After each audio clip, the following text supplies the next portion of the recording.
Assalamualaikum warahmatullahi wabarakatuh. Nama saya Muhammad Hafiz Syazwan bin Sopan Alias Mazuki. Nombor matrik saya 13 DKA 20F2063. Objektif kajian ini adalah untuk mengkaji sumbangan Muslim dalam bidang sains dan teknologi. Seperti yang kita ketahui, secara umumnya terdapat banyak tokoh sains dan teknologi dalam kalangan orang-orang Muslim. Mereka banyak memberi sumbangan kepada kita sehingga hari ini. Malah ilmu-ilmu dan catatan mereka menjadi panduan kepada sarjana barat di zaman kebangkitan Eropah.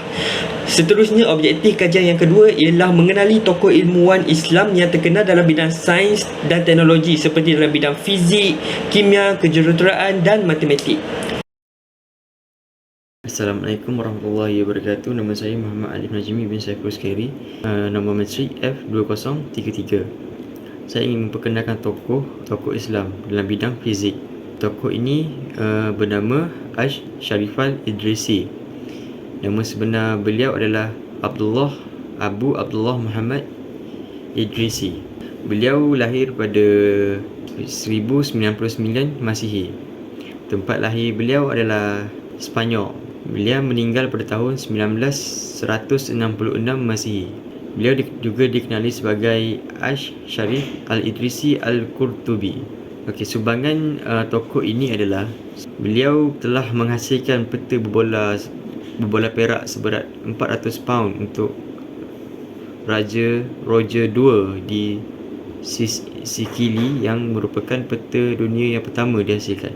Beliau juga menghasilkan buku Nuzah Al-Mushtaq fil Istikhraj Al-Afaq, kenikmatan pada keinginan untuk menjelajah negeri-negeri, atau Rogers Book. Buku ini adalah sebuah ensiklopedia geografi yang mengandungi peta dan informasi tentang negara-negara Eropah, Afrika dan Asia. Buku ini juga mencatatkan perihal masyarakat, budaya, kerajaan dan cuaca negara-negara yang terdapat di dalam petanya. Beliau juga turut menggunakan semula garisan lintang dan garisan bujur yang diperkenalkan sebelumnya dalam peta yang dihasilkan. Beberapa abad sebelumnya, Eropah menggunakan peta Al-Idrisi dan turut menggunakan hasil kerja ilmuwan ini adalah Christopher Columbus. Itu saja dari saya. Assalamualaikum warahmatullahi wabarakatuh.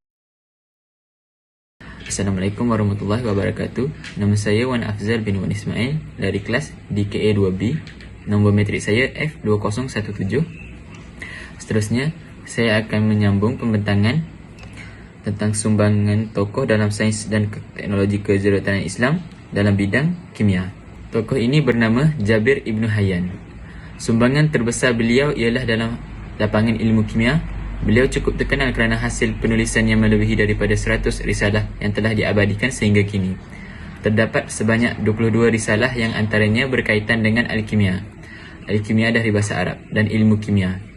Sumbangan yang paling asas oleh Jabir dalam bidang ilmu kimia termasuk juga dalam bidang penyempurnaan pendekatan saintifik seperti pada proses penghabluran, penyelingan, kalsinasi ataupun penukaran logam kepada oksidanya dengan cara pembakaran, penjaluap dan penyajatan serta pengembangan terhadap beberapa peralatan untuk menjalankan eksperimen itu. Sekian, terima kasih.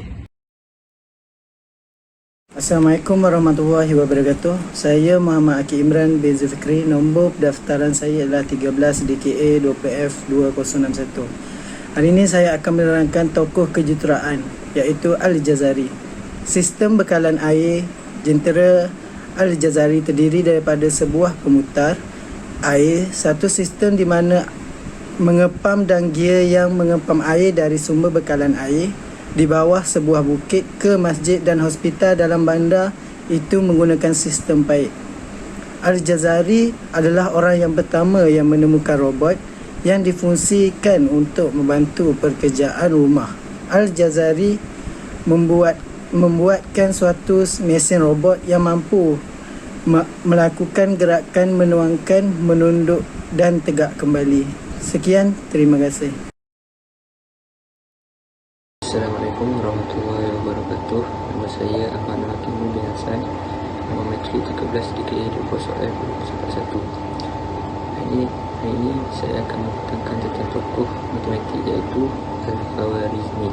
Tokoh Al-Khwarizmi ini memperkenalkan penggunaan angka dalam karyanya Demonero Indorum yang berkaitan dengan aritmetik. Beliau menerangkan tentang angka sifar. Dengan adanya angka sifar, operasi tambah, tolak, darab, bahagi, kuasa, log, kosinus dan lain-lain dapat diselesaikan dengan mudah. Malah membolehkan ilmu sains dan teknologi berkembang dengan lebih pesat. Angka sifar yang diperkenalkan olehnya dipinjam oleh bahasa-bahasa Eropah dengan sebutan chiffre dan zero. Melalui angka sifar akan diterbitkan nombor yang mencapai infinity.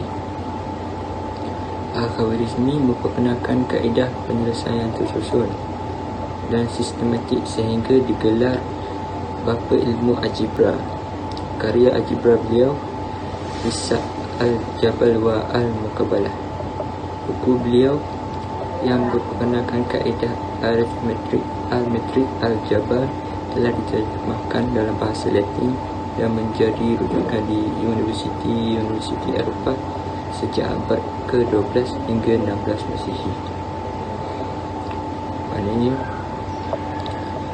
tokoh Al-Khwarizmi ini memang terkenal dengan ilmu-ilmu hisab, maksudnya ilmu perkiraan yang mana kita tahu sekarang ini adalah ilmu matematik. Dengan adanya tokoh matematik ini, kita sebagai pelajar dan pelajar sekarang dapat mempelajari ilmu matematik ini. Dengan adanya tokoh Al-Khwarizmi ini, kita tahu bahawa matematik ini telah ada pada zaman dahulu. Maksudnya tokoh-tokoh ini berasal daripada tokoh-tokoh Islam. Kita sebagai umat Islam patutnya berbangga kerana tokoh-tokoh ini beragama Islam. Sekian daripada saya. Terima kasih. So, kesimpulannya, Islam sememangnya telah banyak memberi sumbangan terhadap kemajuan sains dalam tamadun Islam. Hal ini telah membuatkan tamadun Islam pada ketika itu disegangi oleh tamadun-tamadun lainnya. Ianya membuat tokoh-tokoh Islam pada ketika itu terkenal dan disegangi sehingga hari ini. Hasil daripada kajian dan penyelidik yang telah dilakukan oleh sarjana-sarjana Islam telah menjadikan tamadun Islam pada ketika itu sebagai rujukan kepada seluruh dunia dan diumpamakan sebagai gedung ilmu hasil daripada karya-karya dan tulisan mereka. Oleh itu, jadikanlah tokoh-tokoh Islam ini sebagai contoh untuk kita berjaya. Sesungguhnya Allah itu Maha Pemurah lagi Maha Penyayang. Itu saja daripada kumpulan kami. Sekian, terima kasih.